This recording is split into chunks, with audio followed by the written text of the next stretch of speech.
give my testimony. I didn't know how much time he was going to take. And I thought, how can I get 74 years of life into 30 minutes? But I can't. I'll have to take more than that. No, I'm teasing you. I won't keep you that long. But I have some scripture, a few scripture verses to read. And the first one is Psalm 71:18. Now also when I am old and gray-headed, O God, forsake me not until I have showed thy strength unto this generation, and thy power to everyone that is to come. When I was born in Greenback, Tennessee in 1928, I lived on a farm in the little town of Greenback, between Greenback and Gina, as we called it. And I'll try to shorten my testimony because it is lengthy. But the farm I lived on was beside the railroad, and we could walk down that railroad to a little church called Pine Grove Presbyterian Church near the Pine Grove Cemetery, if you might know where that is.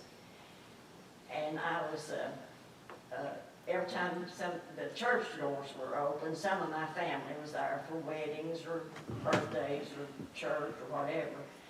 And at that time, we had to share a pastor with Greenback Presbyterian. There was no Baptist church or Methodist church right in Greenback at that time.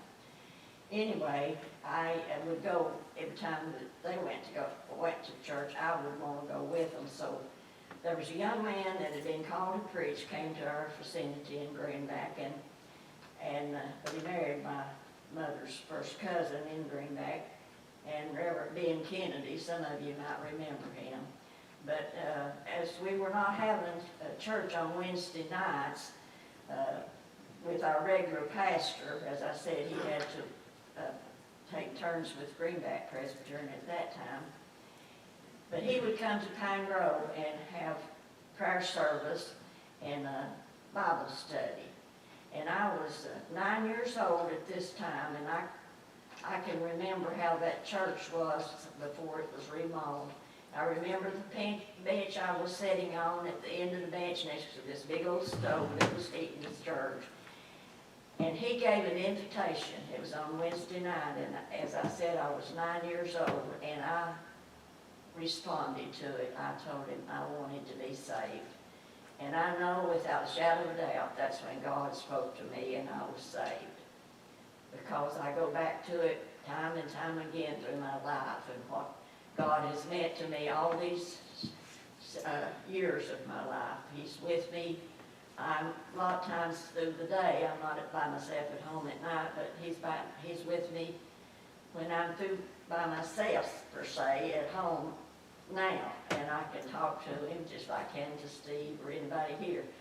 I tell him, he already knows, but I have a conversation with him just like I'm talking to anybody. He's so real to me.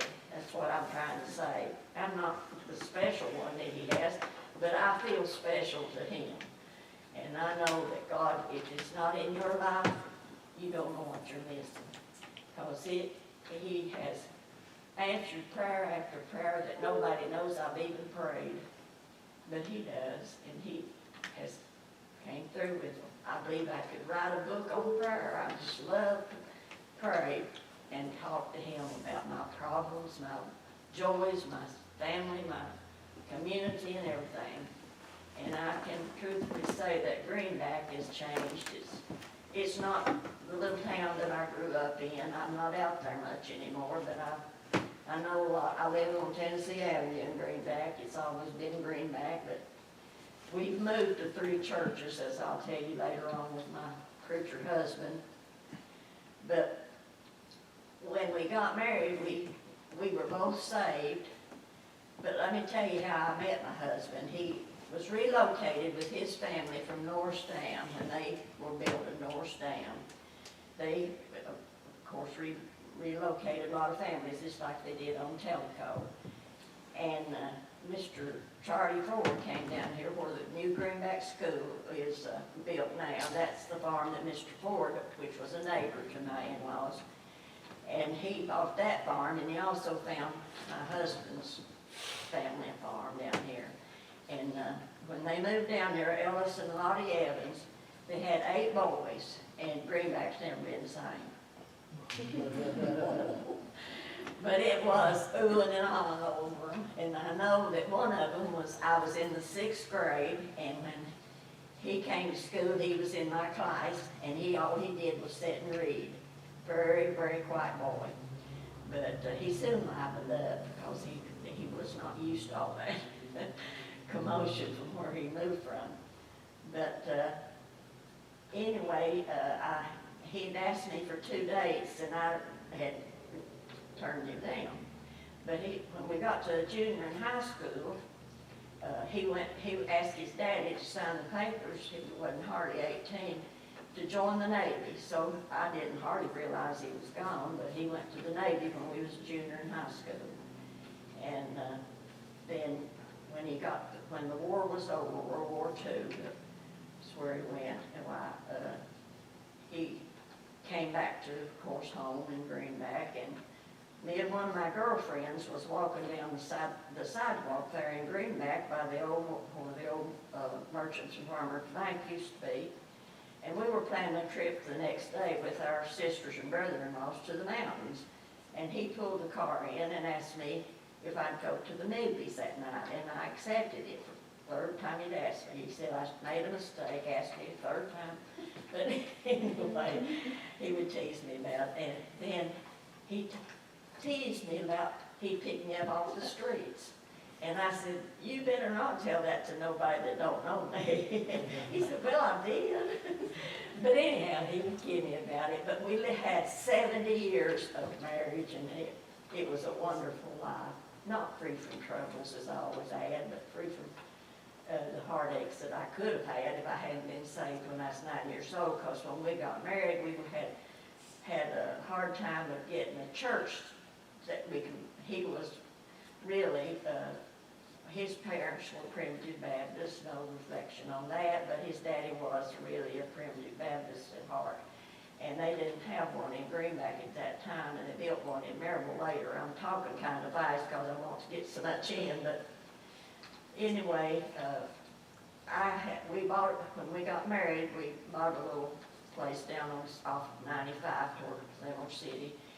And one time, my husband worked at Alcoa at that time, and I went to a funeral out at Greenback Memorial Church where they were in the process of organizing the church, really. And then I told my husband about it, and I said, I believe I'd like for us to try to go out there to church. See, of course, I was Presbyterian at that time, just raised that way. But denominations didn't mean nothing to me then. I just knew God had saved me. So we went out there and tried it, and we really, really just fell in love with the church. Everybody was so kind and good, and it went on about 2 years like that. And finally, Owen told me, he said, I need to talk to you. Bill said, I feel like God's calling me into the ministry. And I said, oh no, I don't want to leave here. I said, we're having too good a time. I said, everybody's so kind and good, and all the things that we're learning and enjoying. And so I left it at that, but after I got home, I knew that if he felt called to preach, and I didn't support him, that it wouldn't be no good. So when we went back to church, and the choir was singing, wherever he leads, I'll go, that song, that means so much to me now, as Steve sings sometimes. So I went up to the altar. Me and God knew at the time what I was praying about, but that I would be able to go wherever he led. Well, he led him to 9 different churches to pastor. We moved to 3 different houses. And so we had a long life in the ministry, but it was a good life. But I had to be willing to accept every congregation. They had to accept me, and, you know, it was a time in my life that I'll never forget. And then, of course, we always moved back to the, as I said, we moved to 3 different churches, but we moved back to our little house in Greenback on Tennessee Avenue. We've had it for years, and that's where I live now, and everybody wants to move to Greenback. We have so many different people in the area that has moved to other states, and when we opened the museum out there, they, a lot of them volunteered to stay that knew nothing about Greenback. So when I stayed out there, they would want me to, so many people were writing books, and they would ask me to ride around Greenback with them, tell them where everybody lived, and I knew at that time that, you know, who lived in that house, who lived now, I don't even know my next door neighbor. Can't walk through the yard and take her a cake or a pie and invite her to church because I'm afraid of falling in the hole. And so I don't get out and venture too much from the outside. But anyway, that is part of my early life of growing up. And then, but I enjoyed every church we went to, every one of them. I cannot say that I didn't enjoy it. There was 2 or 3 that was better to me, and I, you know, had a better time, but I didn't show it, and I truthfully say I had a good time in all those churches. And when we moved back, but he gradually grew worse with his breathing. He worked at Oak Ridge and alcohol both, and preached also. He was a bivocational preacher, and so we had a full life of raising. Then we had, after we bought that little house down on, toward Lenore City, we had, Steve was born. He was the first of our 2 children. We had 2 boys, and Steve was born, and we had 4 good years together, just me and him, and went on as it were before Danny was born. And then Danny came along, and really that just upset everything because he was an entirely different person. He was always into something. Steve was a little quieter and all, but we had a good time together, us children. And we moved back to our house in Greenback then, and moved to the house in Greenback that we bought then, and moved from where we lived when Steve was born. And but everywhere that I went, I always knew that God had saved me for a purpose, and that I've tried to fulfill it with. I never told Owen how to preach. I never told him what to preach. And I never told him when to leave a church or when not to leave a church, but I had always respected his opinion of what he did and what he said, and he didn't mind. He would say, Bill, God just put us together. He always called me Bill, the short for Willie, our family does now. And anyway, we had 70 good years of marriage the week before he passed away in 1917. And I really didn't mean to tell this, but anyway, I'll add a little bit more to it. I got to having blood pressure problems after he passed away, and they took me to the hospital one night, and the one in the ambulance said he thought I was having a heart attack, so they took me straight on to be examined for a heart attack. And the doctor said, no, said you have broken heart syndrome, and I never heard the syndrome put to it, but broken heart syndrome and AFib, and said you can cure the broken heart if you learn to quit worrying and sitting in the moment and breathing. He knew what was wrong with me. I had missed on, and I was by myself so much without him, and had taken care of him for about the last 5 years. He couldn't do anything for himself hardly, and I was very pleased to be able to take care of him. I always loved him so, and I tell the younger generation that's coming on, be sure of who you marry, because it's not an easy life. And I just say, well, if I didn't love my husband, I don't know how I would have made it, because it does take a lot of patience and love to have a good, happy marriage. So anyway, raising my two boys, why, I've had 2 more special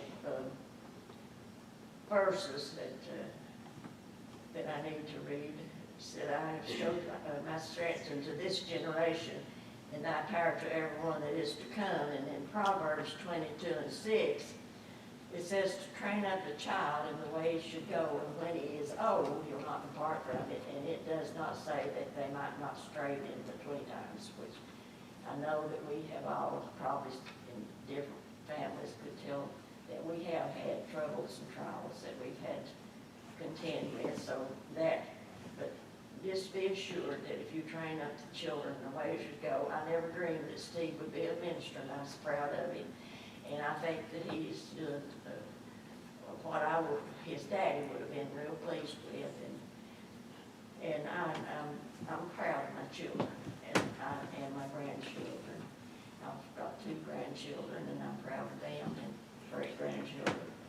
But as you can see, I'm kind of rushing through this, but I thought Steve asked me, how can I get 74 years into a short period of time, and I know you can't hold attention too long, so I hope I'm talking loud enough that everybody back to the congregation can hear me and take it to heart. And one thing that I really accepted this to do is to try to tell parents to get your children in church and take them to church and keep them there. And that means everything. I told Steve from the very beginning that if we don't have children, we won't have a church of tomorrow. And that's true. You know that's true. And you take our grandchildren or whoever it might be that we can influence and go into church, go ourselves, but take our children. And I hope and pray that we can see this building and have Sunday school classes for all of them. I'm praying to that extent as this church will grow into that, and that we can be a church that can reach our neighbors next door and across the street and whoever might need to come, we can be an influence to them. And I can't visit like I used to, because you see I need some help myself, but I try to witness to whoever comes to see me, whoever's around. I'll usually visit them and talk to them about God, and I can sit there and talk to him, and it's like it's a person next door or next to me, and he supplies the needs. I got a letter this past week wanting to buy my little place there in Greenback, this hurting land from California, and I don't know how they hear, but a lot of people wants to know about Greenback. And when I would stay out in the museum, they found out that I knew quite a bit of history of Greenback at that time. It's changed so much, but they would even take me and want me to stay and talk to them about Greenback and what all went on there. It used to be the drugstore, and I worked in the drugstore when I was junior in high school. And now it's still the drugstore to me, but they call it the diner, and I don't know the difference. But the drugstore was all the difference I know. We had a place there that we could fill Dr. Alexander's cold medicine. So that was the drugstore at that time, because we had some drugs in there to fill few prescriptions with. But I left and joked, that Dr. Alexander was our old doctor down there for years and years, and he prescribed a lot of medicine that we could fill in the drugstore. But now it's Greenback Diner, and I'm out there some when I go visit, when I volunteer out to the museum, and then we got our nails from out there the other night. But I'm not out there like I was like years ago. I had 7 girls. They were 7 of us girls, kind of grew up together in those early high school years and high school before we ever started dating or anything, and we had a good time as just us 7 girls. But the times that I'm trying to get in is that, except if you bring your children to church, they're far more apt to accept Christ and be a Christian as they are to get a lot. And as I understand, it's a lot different now to be a teenager than it used to be. And I always thought, well, I'll never get out of this years, I want to get on up into high school. and graduate and have a family of my own and all that, but I realize now that those years were very important to me. It was foundation to me, and that little church in Greenback was the start of my Christian life, and I've never forgot where it was and how I was saved. So if we can just fill this church with high full of children, we would have a big church. And the older people are very important, but what we do in front of them and how we raise them and how their lives have changed means all the difference in what they'll do if they live to be as old as I am. I'll be 94 if I live till July. And so I have hurriedly through it, but I hope that something I've said or done will cause you to remember that it's not in vain to be a Christian. It's just a life that's totally will lead you in every direction if you'll just let God lead you. And that is